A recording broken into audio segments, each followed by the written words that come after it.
सुप्रभात दर्शक बंधु आज फेब्रुआरी 4 तारिख बुधवार चलतु नजर पकड़ा आज देश विदेश प्रमुख खबर गुड़िक किंतु ता पूर्व जदि आपण मैंने आम वीडियो को लाइक करना आम वीडियो को लाइक करी कमेंट रे जय जगन्नाथ लिखंतु।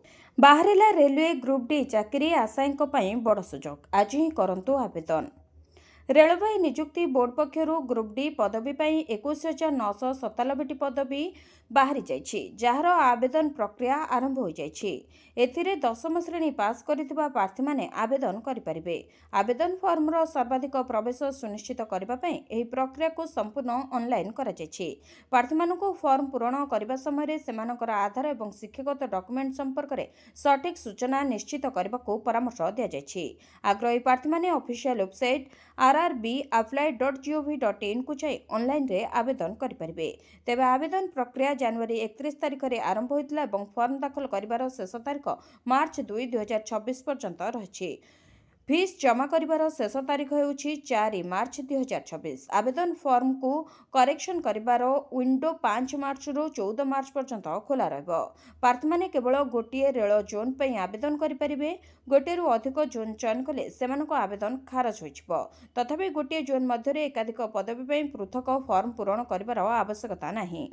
पदवी पसंद गोटिए फॉर्म रे सूचित हेबा आवश्यक। गोटिए जोन चयन करे सारिबा परे परिवर्तन करिवार कोनोसी विकल्प रहइबो नाही। एथिपई सर्वनिम्न बयस 18 वर्ष एवं सर्वाधिक 33 वर्ष रहिछि। बयसर गणना 1 जनवरी 2026 रु कराजिबो। ओबीसी वर्ग पई 3 वर्ष एवं एससी/एसटी वर्ग पई 5 वर्ष छाड़ दियाजिबो। नियुक्ति प्रक्रिया एक कंप्यूटर आधारित परीक्षा सहित आरंभ हेबो।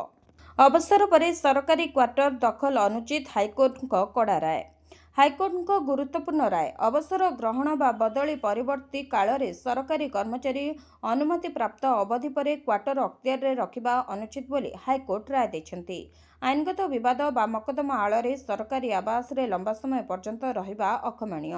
एभली दखलकारी बुझिबा दरकार जे सरकारी आवास केवल एक सीमित विशेष सुविधा अधिकार नुहे। चाकरी शेष होगा परे बा बदली परे कर्मचारी दीर्घदिन सरकारी क्वार्टर रे रहबा गुरुतर अनैतिक आचरण बोली कोर्ट कहचंती। एथिसहित अवसर परे सरकारी क्वार्टर रे रहितबा सरकारी कर्मचारी ए संपर्कित संपूर्ण अवधि पई जरिमाना भड़ा राशि पैठ न करबाको जणिकिया विचारपति देथिबा राय विरोध रे राज्य सरकार तरफ दायर आवेदन को हाईकोर्ट ग्रहण करछंती। जणिकिया विचारपति राय ग्रहणीय नुहे बोली हाईकोर्ट मत देछंती। एथिसहित मामलार प्रतिपक्ष तथा अवसर परे क्वार्टर निज अख्तियार रे रखितबा अवसर प्राप्त कर्मचारी को 1 लाख टंका पैठ करबाको निर्देश दियाଯାଇଛି। 10टी समान मासिक किस्ती रे प्रतिपक्ष ए राशि जमा करिवे। जदि एथिरे अवहेला हुए तेबे प्रति दिनर विलंब पई अतिरिक्त 200 टंका प्रतिपक्ष देबे। ए बाबद समग्र अर्थ राज्य आईन सेवा प्राधिकरण को प्रदान कराजिबो बोली हाईकोर्ट राय दैछंती। भारत उपरे टैरिफ ह्रास कला अमेरिका 25% रु 18% को खसिला शुल्क। भारत उपरे टैरिफ ह्रास कला अमेरिका 25% रु 18% को खसिला शुल्क। प्रधानमंत्री नरेंद्र मोदी कथबार्ता पर सोशल मीडिया रे अमेरिका राष्ट्रपति ट्रम्प को सूचना। रूस ठू तेल न किणवाक भारत निष्पत्ति नहीं ट्रम्प सूचना देछंती। ट्रम्प कहते मोदी मोर अति बड़ बंधु एवं तांको देशर एक शक्तिशाली और सम्मानित नेता। वाणिज्य सह अनेक विषय उपरे मोदी आलोचना करिछि। रूस और यूक्रेन युद्ध समाप्त करबा उपरे मध्य आलोचना होइछि। से रूसीय तैल क्रय बंद करबाक राजी होइछंती एवं अमेरिका एवं भेनेजुएलारू अधिक परिमाण रे किणवाक मोदी निष्पत्ति नेथिबा ट्रम्प कहचंती। तेबे दुई देश मध्य वाणिज्य कारबार ने मोदी गुरुत्वपूर्ण आलोचना होइतिबा ट्रम्प सूचना देछंती। मोदी ट्रम्प कथबार्ता ने अमेरिकार राष्ट्रदूत सर्जियो गोरंक सूचना देछंती। तेबे मोदी ट्रम्प कथबार्ता पर दीर्घ दिन धरी अमेरिका भारत मध्य लागि रहितबा वाणिज्य विवादर समाधान हेबो बोली कुहाଯାଉଛି। घोषणा पूर्व ट्रम्प पीएम मोदी कथबार्ता करथिले। एही चुक्ति केतक मास धरी चलिथिबा आलोचना परे होछि। भारतर रूस रु अशोधित तैल किणिथिबारु भारत उपरे 25% टैरिफ लगा जायथिला अमेरिका। तबे युक्तराष्ट्र दाबी करिथिला जे यह परोक्ष रे रूस रो यूक्रेन विरोधी युद्ध को अर्थ जोगाउछि। आरंभ हैला मुख्यमंत्री कन्या विवाह योजना। गंजाम रे शुभारंभ कले मुख्यमंत्री। मुख्यमंत्री कन्या विवाह योजना शुभारंभ है। गंजामर तारातारिणी पीठर शुभारंभ कले मुख्यमंत्री मोहन चरण माझी। तारातारिणी पीठरे गण विवाह करागला। 200 रु अधिक कन्या सामूहिक विवाह होइछि। तेबे प्रति विवाह पई 60,000 टंका मिलिछि। तेबे एही योजना रे बाल्य विवाह रोकाजिब। एथिस जौतुक प्रथा रोकिब एही योजना। महिला और शिशु कल्याण विभाग पक्षरु आरंभ होइतबा एही योजना रे 18 रु 35 वर्ष बयसर झियो और 21 रु 35 वर्ष पर्यंत पुओ सामिल होइछन्ति। 60,000 टंका लेखाएं लाभार्थी को दियाजिब। मां तारातारिणी पीठरे होइथिबा अस्थायी हेलीपैड रे मुख्यमंत्री एही योजना को राज्यवासी उद्देश्य रे शुभारंभ करथिले। एथिपई प्रशासन पक्षरु व्यापक बंदोबस्त करा जायथिला। नुआ एनएससी और पौरपालिका पई निर्वाचन प्रक्रिया आरंभ। 18 जिलापालंकु नगर उन्नयन विभाग चिठी। नुआ एनएससी और पौरपालिका पई आरंभ है निर्वाचन प्रक्रिया। सीमा पुनः निर्धारण और संरक्षण प्रक्रिया आरंभ करने को समस्त जिलापालंकु नगर उन्नयन विभाग चिठी। मार्च सुधा प्रक्रिया सारिबा को निर्देश। फेब्रुआरी 12 तारिख रु 21 तारिख जाए पौरांचल सीमा पुनः निर्धारण और संरक्षण बाबद प्रस्ताव और अभियोग मगाजिब। फेब्रुआरी 26 रे सीमा पुनः निर्धारण और संरक्षण बाबद प्रकाश पाइब विज्ञप्ति। यापर मार्च 26 तारिख रु 13 तारिख जाए प्रकाश पाइथिबा विज्ञप्ति अभियोग आवेदन ग्रहण कराजिब। तेबे मार्च 16 रु 28 तारिख मध्य अभियोग शुणाणी और मार्च 31 रे जिलापालंक पक्षरु प्रकाश पाइब चूड़ांत विज्ञप्ति। नुआरे गठित 28 एनएससी और 7 पौरपालिका घोषणा होइतिबा 18 जिलार जिलापालंकु एने नगर उन्नयन विभाग चिठी देछि। घोषणार 6 मास सुधा निर्वाचन सारिबा सह सीमा पुनः निर्धारण और संरक्षण काम तुरंत सारिबाकु निर्देश देथिले निर्वाचन कमिशन। एबे मात्र 8 दिन रे मिलिजिबो पीएफ रो संपूर्ण टंका। ईपीएफ 3.0 उपरे आसला बड़ अपडेट। जदि आपण चाकरी करिसेंते एवं आपणको पांठी ईपीएफ रे जमा होइछि तेबे एही खबर आपणको पई एक बड़ आश्वस्ति आनिदेबो। कर्मचारी भविष्य निधि पांठी संगठन बा ईपीएफ यार सिस्टम को यथेष्ट डिजिटल एवं सुव्यवस्थित करिछि। ईपीएफ 3.0 अधीन रे करा जायतिबा परिवर्तन जोगु पीएफ पांठी उठाइबा पूर्व अपेक्षा आउरी अधिक सहज एवं द्रुत होइछि। केंद्र सरकार राज्यसभा को सूचना दैछन्ति जे ऑनलाइन ईपीएफ क्लेम गुड़िक प्रक्रियाकरण करने एबे हाराहारी मात्र 8 दिन समय लागिबो। यार अर्थ होछि जदि आपणक सूचना सठिक थाए एवं आपणकर केवाईसी संपूर्ण होता है तेबे गोटे सप्ताह मध्य आपणक अकाउंट रे पांठी जमा हो पारिबो। सरकार कहवा अनुसार जदि कर्मचारी केवाईसी संपूर्ण एवं सठिक अछि तेबे पीएफ टंका सीधासलख बैंक खाता को ट्रांसफर हो जाइछि। पूर्वरु पीएफ क्लेम पई मास मास अपेक्षा करबा पड़थिला किंतु ईपीएफ 3.0 परे एही समस्या बहु मात्रा रे कमी जाइछि। पुणी आसला बड़ खुशी खबर। 1420 टंका खसिला सुना दर। रूपा दर रे भी बड़ परिवर्तन। पुणी थरे खसिला सुना रूपा दर। देश में सुना और रूपा दर लगातार कमिबार लागिछि। जो भली भाबे हु हु होई दर वृद्धि पाइथिला ठीक सेहीपरि एबे 2 रु 3 दिन हेब लगातार दर खसुछि। तेबे सुना रूपा दर रे ह्रास घटिछि। 24 कैरेट सुना दर 1420 टंका खसिछि। यापर 10 ग्राम पिछा 24 कैरेट सुना दर 1,51,750 टंका रे पहुंचिछि। सेपरि 22 कैरेट सुना दर 1300 टंका ह्रास पाइछि। 10 ग्राम पिछा 22 कैरेट सुना दर 1,39,100 टंका होइछि। यासह रूपा केजी पिछा 20,000 टंका ह्रास पाई एबे 2,80,000 टंका रे कारबार करुछि रूपा। रेकर्ड स्तर रे पहुंचिबा परे सुना और रूपा दर लगातार ह्रास पाउथबारु यह ग्राहक मानकु किछि मात्रा रे आश्वस्ति प्रदान करिछि। भारतीय मानकु शिकार हेबाकु देबु नाही। व्हाट्सएप डाटा गोपनीयता उपरे मेटाकु सुप्रीम कोर्ट का भर्सना। सुप्रीमकोर्ट मेटा विरोध रे एक कठोर आभिमुख्य ग्रहण करी स्पष्ट करिसेंति जे व्यावसायिक अभिवृद्धि पई लोकंक गोपनीयता सहित हेरफेर को यह सह्य कराजिब नाही। वाणिज्यिक लाभ पई डाटा शेयरिंग रो व्यवहार को कोर्ट गंभीर चिंतार विषय बोली कहचंती। सुप्रीमकोर्ट व्हाट्सएप व्यवहारकारी तथ्य शेयरिंग मामलार शुणाणी करी मेटा को कड़ा भर्सना करछंती। कोर्ट स्पष्ट भाव में कहचंती व्यवहारकारी व्यक्तिगत सूचनार वाणिज्यिक व्यवहार को अनुमति दियाजिब नाही। शुणाणी समय खंडपीठ टिप्पणी देइछंती जे एही अदालत जनसाधारणक पई कोटी कोटी टंका मूल्यर कोनोसी अंतर्जातीय निगम पई नुहे। कोर्ट गुरुत्वारोप करिछंती नागरिकंक गोपनीयता एक मौलिक अधिकार। या सहित कोनोसी प्रकार सालिस करा जाय परिबो नाही। शुणाणी समय सीजेआई सूर्यकांत मेटार कार्यशैली और शर्तावली विषय में कड़ा प्रश्न उठाइथिले। से मेटा को पचारिथिले जे तथ्य शेयर करने को चाहूनथिबा व्यवहारकारींक पई ऑप आउट विकल्प प्रदान करिहेबो कि। ଏକ ବ୍ୟବହାରିକ ଉଦାହରଣ ଦେଇ ଏହି ପ୍ରକ୍ରିୟାର ଜଟିଳତା ଉପରେ ପ୍ରଶ୍ନ ଉଠାଇ ସେ ପଚାରିଥିଲେ, ରାସ୍ତା ପାର୍ଶ୍ୱରେ ଫଳ ବିକ୍ରୟ କରୁଥିବା ଜଣେ ସରଳ ମହିଳା ଏହି କଷ୍ଟକର ନିୟମ ଓ ସର୍ତ୍ତାବଳୀ କିପରି ବୁଝିପାରିବେ? କୋର୍ଟ କହିଛନ୍ତି, ମେଟାର ଶବ୍ଦଗୁଡ଼ିକ କଷ୍ଟକର ଓ ଜଟିଳ ଭାଷାରେ ଲେଖାଯାଇଛି। ଆଇନ ବିଶେଷଜ୍ଞମାନେ ମଧ୍ୟ ସେଗୁଡ଼ିକୁ ସହଜରେ ବୁଝିପାରିବେ ନାହିଁ।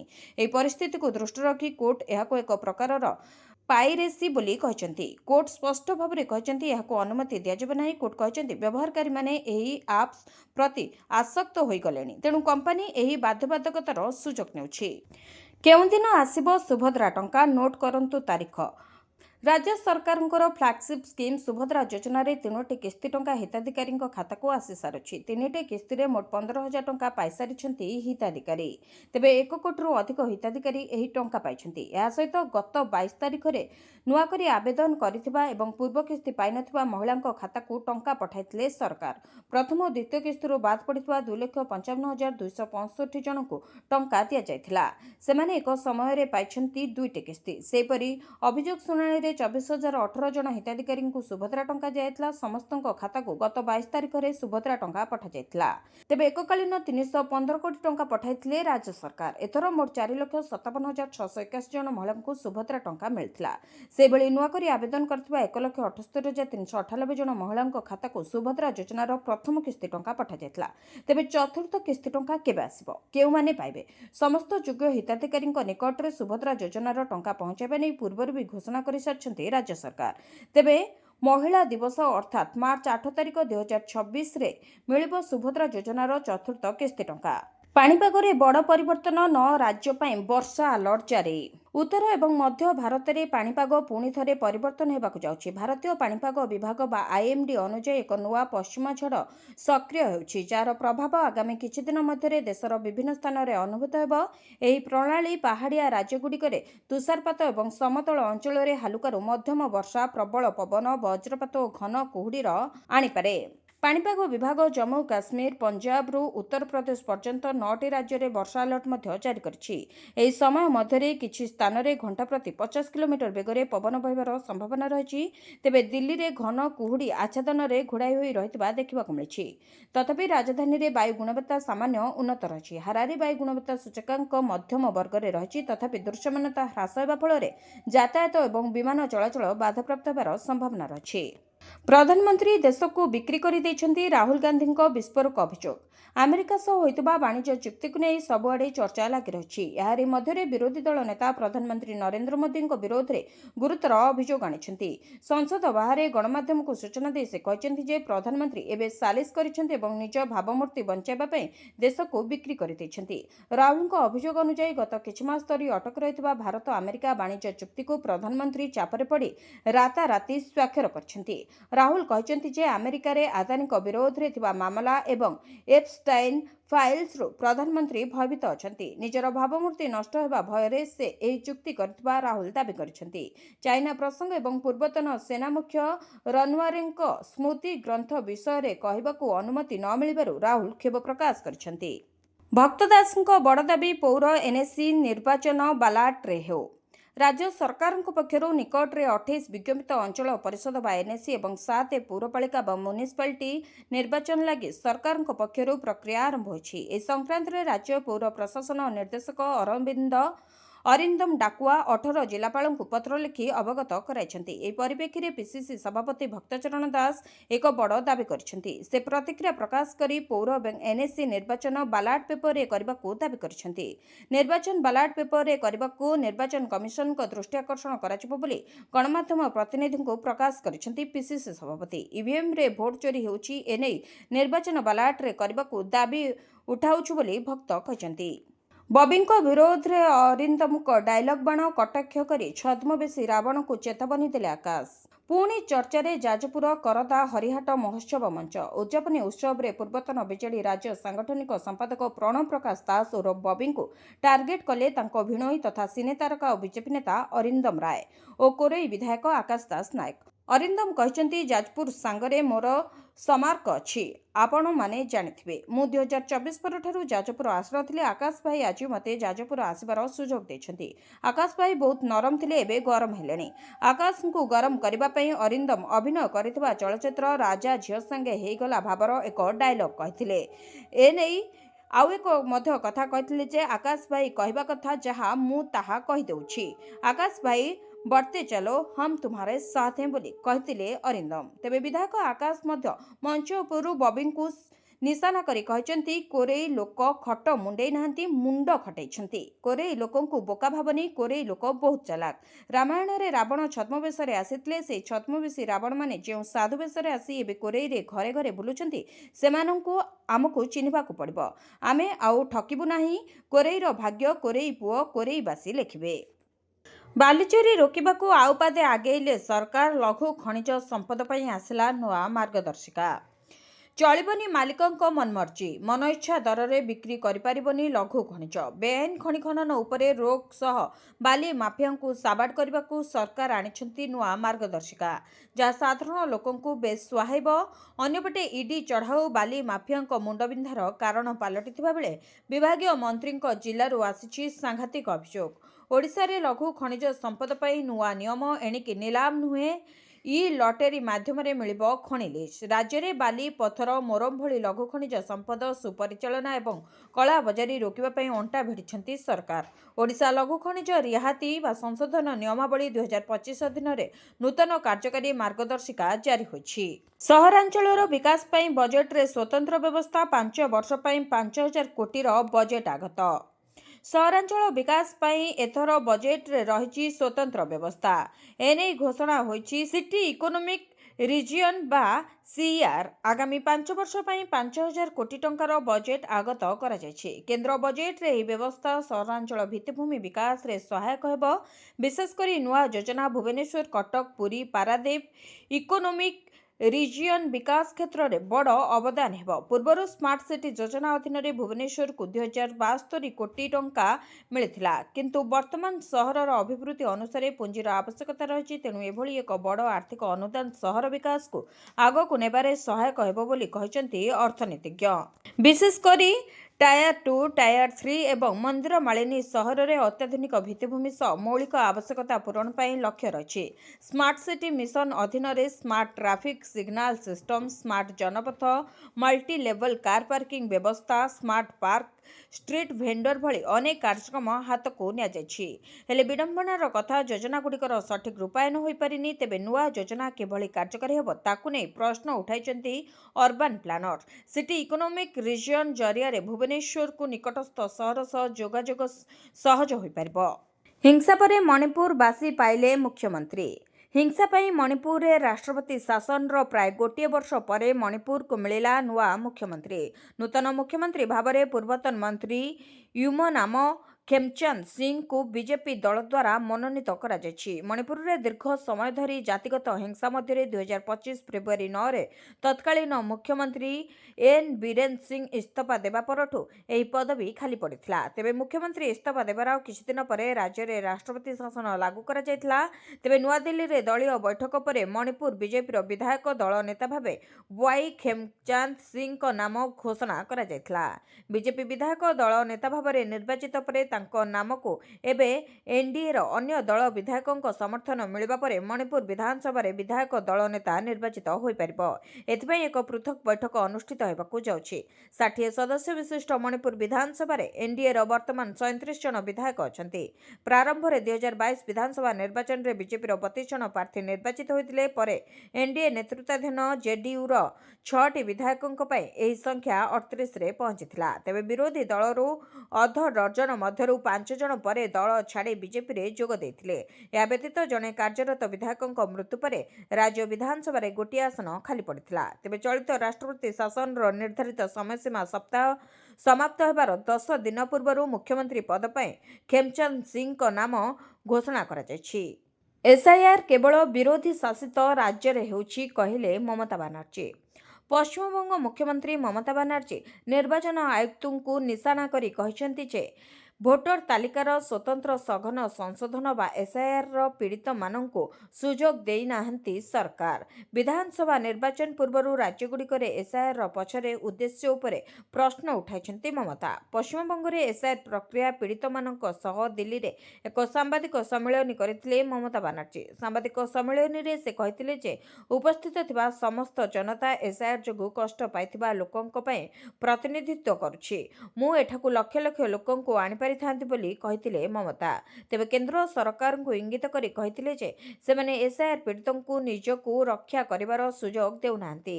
ସେମାନଙ୍କୁ ପୁନଃ ପଞ୍ଜୀକରଣ କରିବାର ସୁଯୋଗ ଦିଆଯାଇନଥିବା କହିଛନ୍ତି ମମତା। ଏଥିସହିତ ଏସ୍ଆଇଆର୍ ପ୍ରକ୍ରିୟାରେ ଏଆଇର ଅପବ୍ୟବହାର ଅଭିଯୋଗ ନେଇ କହିଛନ୍ତି ଯେ ସେମାନେ ବାସ୍ତବତା ଯାଞ୍ଚ ନକରି ଏଆଇର ଅପବ୍ୟବହାର କରୁଛନ୍ତି। ଏସ୍ଆଇଆର୍ର ସମୟ ଉପରେ ପ୍ରଶ୍ନ ଉଠାଇ ମମତା ବାନାର୍ଜୀ ପଚାରିଥିଲେ ଯେ ବିଧାନସଭା ନିର୍ବାଚନ ପୂର୍ବରୁ କାହିଁକି ଏହି କାର୍ଯ୍ୟ କରାଯାଉଛି। ଏହା ମଧ୍ୟ ପ୍ରଶ୍ନ କରିଥିଲେ ଯେ କାହିଁକି ଏହି କାର୍ଯ୍ୟ କେବଳ ବିରୋଧୀଙ୍କ ଦ୍ୱାରା ଶାସିତ ରାଜ୍ୟଗୁଡ଼ିକରେ କରାଯାଉଛି ଏବଂ ବିଜେପି ଶାସିତ ଆସାମରେ ନୁହେଁ। କୌଣସି ଯୋଜନା ବିନା ଏହା 2ରୁ 3 ମାସ ମଧ୍ୟରେ କରିବା ସମ୍ଭବ କି ବୋଲି ପଚାରିଥିଲେ ମମତା। ବାହାଘର ପରେ ଦମ୍ପତିଙ୍କୁ ମିଳୁଛି 2.5 ଲକ୍ଷ ଟଙ୍କା। ଜାଣନ୍ତୁ ଏହି ଯୋଜନା ବିଷୟରେ। ଏଣିକି ବାହାଘର ବେଳେ ମିଳିବ ଦମ୍ପତିଙ୍କୁ 2.5 ଲକ୍ଷ ଟଙ୍କା। ତେବେ ଏହି ଟଙ୍କା କିଏ ଦେଉଛି, କାହିଁକି ଦେଉଛି, କେଉଁମାନେ ପାଉଛନ୍ତି? ତେବେ ଆସନ୍ତୁ ଜାଣିବା ଏ ବିଷୟରେ ସବିଶେଷ ତଥ୍ୟ। ତେବେ ଏହି ଯୋଜନା ଅଧୀନରେ ବିବାହ କରୁଥିବା ଦମ୍ପତିଙ୍କୁ 2.5 ଲକ୍ଷ ଟଙ୍କା ଦିଆଯାଉଛି। ଏହି 2.5 ଲକ୍ଷ ଟଙ୍କା ଯୋଜନାକୁ ଡକ୍ଟର ଆମ୍ବେଦକର ଇଣ୍ଟରକାଷ୍ଟ ମ୍ୟାରେଜ ମାଧ୍ୟମରେ ସାମାଜିକ ସମନ୍ୱୟ ଯୋଜନା କୁହାଯାଏ। ଏହା ଡକ୍ଟର ଆମ୍ବେଦକର ଫାଉଣ୍ଡେସନ ଦ୍ୱାରା ପରିଚାଳିତ ହେଉଛି। ଏହି ଯୋଜନା ଅନୁଯାୟୀ ଯଦି କୌଣସି ଯୁବକ ଯୁବତୀ ଦଳିତ ସମ୍ପ୍ରଦାୟର ନ ହୋଇ ଦଳିତ ସମ୍ପ୍ରଦାୟରେ କାହାକୁ ବିବାହ କରନ୍ତି ତେବେ ସେହି ଦମ୍ପତିଙ୍କୁ ଏହି 2.5 ଲକ୍ଷ ଟଙ୍କାର ଆର୍ଥିକ ସହାୟତା ମିଳୁଛି। ଏହି ଯୋଜନା 2013 ମସିହାରେ କାର୍ଯ୍ୟକାରୀ ହୋଇ ଆସୁଛି। ତେବେ ଏହି ଯୋଜନାର ଲାଭ ପାଇବା ପାଇଁ ଜଣେ ସାଥୀ ଦଳିତ ସମ୍ପ୍ରଦାୟର ହୋଇଥିବା ଆବଶ୍ୟକ। ଏଥିସହିତ ବିବାହ ହିନ୍ଦୁ ବିବାହ ଆଇନ 1955 ଅନୁଯାୟୀ ପଞ୍ଜୀକୃତ ହେବା ଆବଶ୍ୟକ। ତେବେ ଏହି ଯୋଜନା ଅଧୀନରେ ପ୍ରାପ୍ତ 2.5 ଲକ୍ଷ ଟଙ୍କା ମଧ୍ୟରୁ 1.5 ଲକ୍ଷ ଟଙ୍କା ଏନ୍ଇଏଫ୍ଟି ମାଧ୍ୟମରେ ଦମ୍ପତିଙ୍କ ମିଳିତ ଆକାଉଣ୍ଟକୁ ସ୍ଥାନାନ୍ତରିତ ହୋଇଥାଏ। ଯେତେବେଳେ କି ବାକି 1 ଲକ୍ଷ ଟଙ୍କା 3 ବର୍ଷ ପାଇଁ ଏଫ୍ଡିରେ ଜମା କରାଯାଏ। 3 ବର୍ଷ ପରେ ଦମ୍ପତି ସୁଧ ସହିତ ଏହି ପରିମାଣ ପାଇପାରିବେ। ତେବେ ଆଗ୍ରହୀ ଆବେଦନକାରୀମାନେ ଜିଲ୍ଲା ପ୍ରଶାସନ କିମ୍ବା ରାଜ୍ୟ ସରକାରଙ୍କ ମାଧ୍ୟମରେ ସେମାନଙ୍କ ଆବେଦନ ଦାଖଲ କରିପାରିବେ। ଆପଣ ଏହି ଯୋଜନା ବିଷୟରେ ସମସ୍ତ ବିବରଣୀ ambedkarfoundation.nic.in ମଧ୍ୟ ପାଇପାରିବେ। ଏହି ଯୋଜନାର ଲାଭ ପାଇବା ପାଇଁ ଆପଣଙ୍କ ପାଖରେ ହିନ୍ଦୁ ବିବାହ ଆଇନ ଅନୁଯାୟୀ ଏକ ବିବାହ ପ୍ରମାଣପତ୍ର, ଦଳିତ ସାଥୀଙ୍କ ପାଇଁ ଏକ ଜାତି ପ୍ରମାଣପତ୍ର, ଏହା ସେମାନଙ୍କର ପ୍ରଥମ ବିବାହ ବୋଲି ପ୍ରମାଣ, ସେମାନେ ଆଇନଗତ ଭାବରେ ବିବାହିତ ବୋଲି ପ୍ରମାଣ କରୁଥିବା ଏକ ଶପଥପତ୍ର, ଏକ ଆୟ ପ୍ରମାଣପତ୍ର ଏବଂ ମିଳିତ ବ୍ୟାଙ୍କ ଆକାଉଣ୍ଟର ବିବରଣୀ ଥିବା ଆବଶ୍ୟକ। ଦ୍ୱିତୀୟ ଥର ମା' ହେଲେ ସରକାର ଦେଉଛନ୍ତି ପୁଳା ପୁଳା ଟଙ୍କା। ଜାଣନ୍ତୁ କ'ଣ ରହିଛି ଏହି ଯୋଜନା। ସରକାର ସାରା ଦେଶରେ ମହିଳାମାନଙ୍କ ପାଇଁ ଅନେକ ପ୍ରକାର ଯୋଜନା କାର୍ଯ୍ୟକାରୀ କରୁଛନ୍ତି ଯାହା ଲକ୍ଷ ଲକ୍ଷ ମହିଳାଙ୍କୁ ଲାଭ ଦେଉଛି। ଦେଶର ଅନେକ ମହିଳା ଆର୍ଥିକ ଦୃଷ୍ଟିରୁ କମ୍ ସ୍ୱଚ୍ଛଳ ଥିବାରୁ ସରକାର ସେମାନଙ୍କ ପାଇଁ ସହାୟତା ଯୋଗାଇ ଦେଉଛନ୍ତି। ତେବେ ଗର୍ଭବତୀ ଏବଂ ନବଜାତ ଶିଶୁଙ୍କ ସ୍ୱାସ୍ଥ୍ୟକୁ ସୁଦୃଢ଼ କରିବା ପାଇଁ ସରକାର ପ୍ରଧାନମନ୍ତ୍ରୀ ମାତୃବନ୍ଦନା ଯୋଜନା ଆରମ୍ଭ କରିଛନ୍ତି। ଏହି ଯୋଜନା ଅଧୀନରେ ସରକାର ମହିଳାମାନଙ୍କୁ ସେମାନଙ୍କର ପ୍ରଥମ ସନ୍ତାନ ଜନ୍ମ ହେବା ପରେ 5,000 ଟଙ୍କା ପ୍ରଦାନ କରୁଛନ୍ତି। ଏହି ଦେୟଗୁଡ଼ିକୁ ବିଭିନ୍ନ ପର୍ଯ୍ୟାୟରେ ବଣ୍ଟନ କରାଯାଉଛି। ତେବେ ପୂର୍ବରୁ ପ୍ରଧାନମନ୍ତ୍ରୀ ମାତୃବନ୍ଦନା ଯୋଜନା ଅଧୀନରେ କେବଳ ପ୍ରଥମ ସନ୍ତାନ ଜନ୍ମ ପାଇଁ 5,000 ଟଙ୍କାର ସହାୟତା ପ୍ରଦାନ କରାଯାଉଥିଲା। ବର୍ତ୍ତମାନ ଏହି ଯୋଜନାକୁ ଉନ୍ନତ କରାଯାଇଛି ଏବଂ ଦ୍ୱିତୀୟ ସନ୍ତାନକୁ ମଧ୍ୟ ଏହାର ଲାଭ ପ୍ରଦାନ କରାଯାଉଛି। ଏହା ବିଶେଷ ଭାବରେ ସତ୍ୟ ଯଦି ଦ୍ୱିତୀୟ ସନ୍ତାନ ଝିଅ ହୋଇଥାଏ। ସରକାର 6,000 ଟଙ୍କାର ପ୍ରୋତ୍ସାହନ ରାଶି ପ୍ରଦାନ କରିବେ। ଯୋଗ୍ୟ ମହିଳାଙ୍କୁ ସୁବିଧା ପାଇବା ପାଇଁ ପ୍ରଥମେ ଆବେଦନ କରିବାକୁ ପଡ଼ିବ। ଆବେଦନ ବିନା ସେମାନେ କୌଣସି ଟଙ୍କା ପାଇପାରିବେ ନାହିଁ। ତେବେ ଆବେଦନ ପ୍ରକ୍ରିୟା ସମୟରେ ସମସ୍ତ ଆବଶ୍ୟକୀୟ ଡକୁମେଣ୍ଟ ପ୍ରଦାନ କରିବା ବାଧ୍ୟତାମୂଳକ। ତେବେ ପ୍ରଥମ ସନ୍ତାନ ପାଇଁ ଏହି ରାଶିକୁ 2ଟି କିସ୍ତିରେ ପ୍ରଦାନ କରାଯିବ। ପ୍ରଥମ କିସ୍ତି 3,000 ଏବଂ ଦ୍ୱିତୀୟ କିସ୍ତି ଟଙ୍କା 2,000 ଟଙ୍କା। ସେପରି ଦ୍ୱିତୀୟ ସନ୍ତାନ ଝିଅ ହୋଇଥାଏ ତେବେ ତାଙ୍କ ଜନ୍ମର 270 ଦିନ ମଧ୍ୟରେ ପଞ୍ଜୀକରଣ କରାଇବା ଆବଶ୍ୟକ। 10 ଲକ୍ଷ ହିତାଧିକାରୀଙ୍କୁ ପକ୍କା ଘର ଯୋଗାଇ ଦେବେ ସରକାର। ଲୋକଙ୍କୁ ଘର ବାଣ୍ଟିବେ ରାଜ୍ୟ ସରକାର। ରାଜ୍ୟର 10 ଲକ୍ଷ ହିତାଧିକାରୀଙ୍କୁ ପକ୍କା ଘର ଯୋଗାଇ ଦେବେ ପଞ୍ଚାୟତ ରାଜ ବିଭାଗ। ଏନେଇ ପଞ୍ଚାୟତ ରାଜ ମନ୍ତ୍ରୀ ରବି ନାରାୟଣ ନାୟକ ସୂଚନା ଦେଇଛନ୍ତି। ସେ କହିଛନ୍ତି ଫେବୃଆରୀରେ ପକ୍କା ଘର ବାଣ୍ଟିବେ ସରକାର। ପ୍ରଧାନମନ୍ତ୍ରୀ ଆବାସ ପାଇଁ ଆବେଦନ କରିଛନ୍ତି 37 ଲକ୍ଷ ହିତାଧିକାରୀ। ପଞ୍ଚାୟତରାଜ ମନ୍ତ୍ରୀ ରବିନାରାୟଣ ନାୟକ କହିଛନ୍ତି ଯେ ଗରିବ ଓ ଭୂମିହୀନ ପରିବାରଙ୍କୁ ପକ୍କା ଘର ଯୋଗାଇ ଦେବା ପାଇଁ ସରକାର ପ୍ରତିବଦ୍ଧ। ଅନ୍ତୋଦୟ ଗୃହ ଯୋଜନା ଓ ପ୍ରଧାନମନ୍ତ୍ରୀ ଆବାସ ଯୋଜନାର ଏକ ଅଂଶ ଭାବେ ଆମେ ନିଶ୍ଚିତ କରିବୁ ଯେ ପ୍ରତ୍ୟେକ ଯୋଗ୍ୟ ବ୍ୟକ୍ତି ଏହି ଯୋଜନାରୁ ଲାଭ ପାଇପାରିବେ। ସୂଚନାଯୋଗ୍ୟ, ରାଜ୍ୟର ପ୍ରାୟ 22 ଲକ୍ଷ ହିତାଧିକାରୀଙ୍କୁ ପକ୍କା ଘର ଯୋଗାଇ ଦେବା ପାଇଁ ସରକାର ଲକ୍ଷ୍ୟ ରଖିଛନ୍ତି। ଯେଉଁମାନେ ପ୍ରଧାନମନ୍ତ୍ରୀ ଆବାସ ଯୋଜନାରେ ପଞ୍ଜୀକରଣରୁ ବଞ୍ଚିତ ହେଉଛନ୍ତି ସେମାନଙ୍କୁ ଅନ୍ତୋଦୟ ଗୃହ ଯୋଜନା ଅନ୍ତର୍ଗତ ସାମିଲ କରାଯିବ। ଏହା ସହିତ ଘର ନିର୍ମାଣ ପାଇଁ 1,20,000 ଟଙ୍କାର ଆର୍ଥିକ ସହାୟତା ପ୍ରଦାନ କରାଯିବ। ପ୍ରତି ମାସ ଶେଷରେ ଖାତାକୁ ଆସିବ 5,000 ଟଙ୍କା। କେମିତି ନିବେଶ କରିବେ ଜାଣନ୍ତୁ। ପ୍ରତି ମାସ ଶେଷରେ ଖାତାକୁ ଆସିବ ଆପଣଙ୍କର 5,000 ଟଙ୍କା। ଏହିଭଳି ଭାବରେ ନିବେଶ କଲେ ମିଳିବ ଟଙ୍କା। 7 ଟଙ୍କା ନିବେଶ କରି ପେନ୍ସନ୍ 5,000 ଟଙ୍କା ପାଇପାରିବେ। ତେବେ ଚାଲନ୍ତୁ ଜାଣିବା ଏହି ଯୋଜନା ବିଷୟରେ।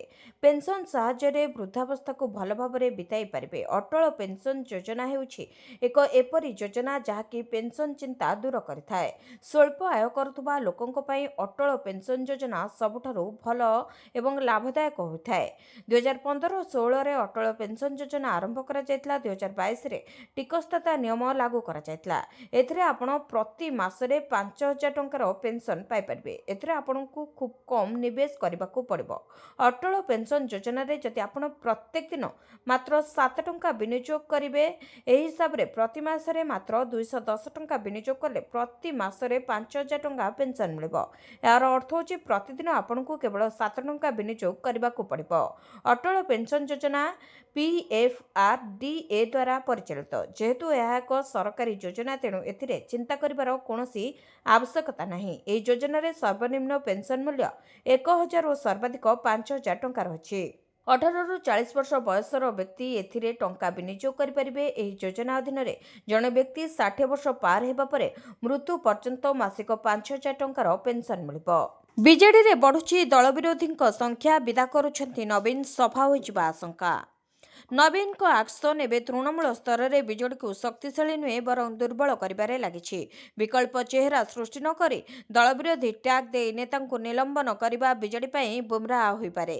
ଦଳ ଅନେକ ଅଞ୍ଚଳରେ ଏବେ ନେତୃତ୍ୱ ଶୂନ୍ୟ। ଏଭଳି ସ୍ଥିତିରେ ପଞ୍ଚାୟତ ପରୀକ୍ଷାକୁ କେମିତି ଯିବ ବିଜେଡି, ତାହା ମୁଖିଆ, ନେତା ଓ କର୍ମୀଙ୍କ ପାଇଁ ମୁଣ୍ଡବିନ୍ଧାର କାରଣ ପାଲଟିଛି। ବିଜେପି ନୀତି ବଳ ଗୋଟାଇ ପଞ୍ଚାୟତ ନିର୍ବାଚନ ପୂର୍ବରୁ ଶକ୍ତିଶାଳୀ ହେଉଥିବା ବେଳେ ବିଜେଡି ଗଡ଼କୁ ଭାଙ୍ଗି ଧସେଇ ପଶୁଛି। ଅନ୍ୟପଟେ ବିଜେଡିର ତୃଣମୂଳ ଠାରୁ ଶୀର୍ଷ ସ୍ତରର ସଂଗଠନ ଦୋହଲି ଗଲାଣି।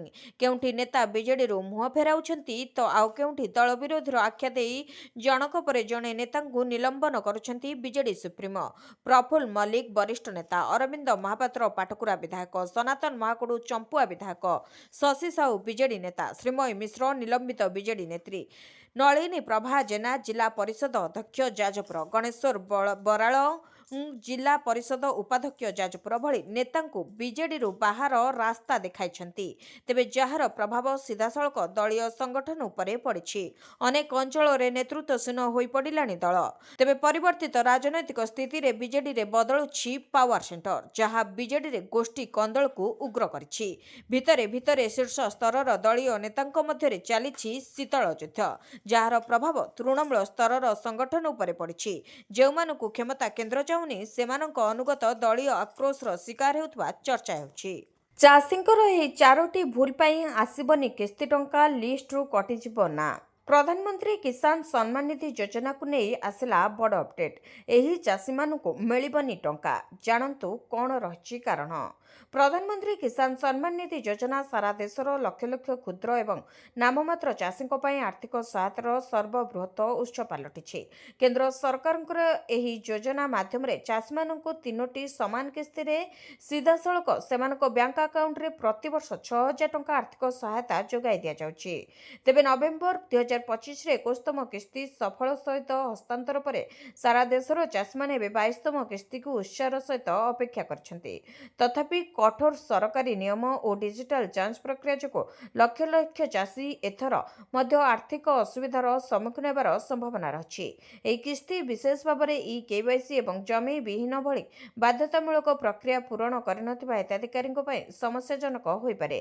ତେବେ 2026 ଫେବୃଆରୀରେ ହେବାକୁ ଥିବା ଏହି କିସ୍ତିର ଲାଭ ପାଇବା ପାଇଁ ଚାଷୀମାନଙ୍କୁ ସେମାନଙ୍କର ଯୋଗ୍ୟତା ଏବଂ ଡକୁମେଣ୍ଟଗୁଡ଼ିକୁ ପୁନଃ ଯାଞ୍ଚ କରିବା ବାଧ୍ୟତାମୂଳକ, ଯାହାଦ୍ୱାରା 2000 ଟଙ୍କା ବିନା କୌଣସି ବାଧାରେ ଚାଷୀଙ୍କ ଆକାଉଣ୍ଟରେ ଜମା ହୋଇପାରିବ।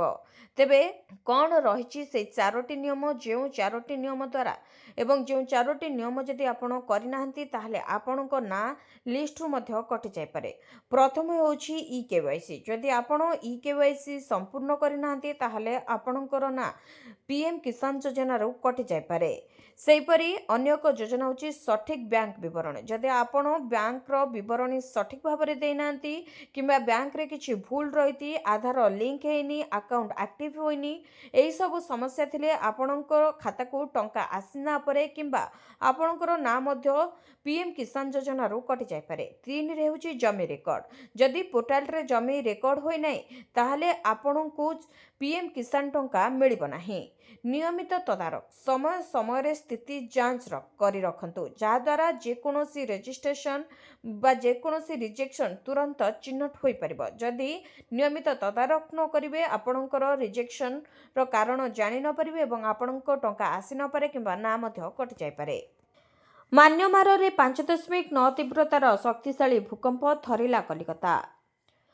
ମ୍ୟାନମାରରେ ଏକ ଶକ୍ତିଶାଳୀ ଭୂକମ୍ପ ଅନୁଭୂତ ହୋଇଛି। ରିକ୍ଟର ସ୍କେଲରେ ଏହାର ତୀବ୍ରତା ପ୍ରାୟ 5.9 ରେକର୍ଡ କରାଯାଇଛି। ଏହି ଭୂକମ୍ପର ପ୍ରଭାବରେ ପଶ୍ଚିମବଙ୍ଗର ରାଜଧାନୀ କଲିକତାରେ ମଧ୍ୟ ମୃଦୁ କମ୍ପନ ଅନୁଭୂତ ହୋଇଛି। ବର୍ତ୍ତମାନ ସୁଦ୍ଧା କୌଣସି ଧନଜୀବନ ହାନି ହୋଇଥିବା ନେଇ ସୂଚନା ମିଳିନାହିଁ। ବିଗତ 24 ଘଣ୍ଟା ମଧ୍ୟରେ ଭାରତର 2ଟି ଭିନ୍ନ ସ୍ଥାନରେ ମଧ୍ୟ ଭୂକମ୍ପ ଝଟକା ଅନୁଭୂତ ହୋଇଥିଲା। ତେବେ 3:30 ସମୟରେ 4.6 ତୀବ୍ରତାର ଏକ ଭୂକମ୍ପ ହୋଇଥିଲା। ନ୍ୟାସନାଲ ସେଣ୍ଟର ଅଫ୍ ସିସ୍ମୋଲୋଜି ବା NCS ଅନୁଯାୟୀ ଏହାର କେନ୍ଦ୍ରସ୍ଥଳ ଭୂପୃଷ୍ଠରୁ 10 କିଲୋମିଟର ଗଭୀରରେ ଥିଲା। ତେବେ 5:35 ସମୟରେ ବାରାମୁଲା ଜିଲ୍ଲାରେ 4.6 ତୀବ୍ରତାର କମ୍ପନ ଅନୁଭୂତ ହୋଇଥିଲା। ଏହାର କେନ୍ଦ୍ରସ୍ଥଳ ପଟ୍ଟାନ ଅଞ୍ଚଳ ବୋଲି ଜଣାପଡ଼ିଥିଲା। ତେବେ ପ୍ରାୟ 2 ଦିନ ଧରି ଦକ୍ଷିଣ ପୂର୍ବ ଏସିଆ ଓ ଭାରତର ବିଭିନ୍ନ ଭାଗରେ ଏହିପରି କ୍ରମାଗତ ଭୂକମ୍ପ ଲୋକଙ୍କ ମଧ୍ୟରେ କୋକୁଆ ଭୟ ସୃଷ୍ଟି କରିଛି।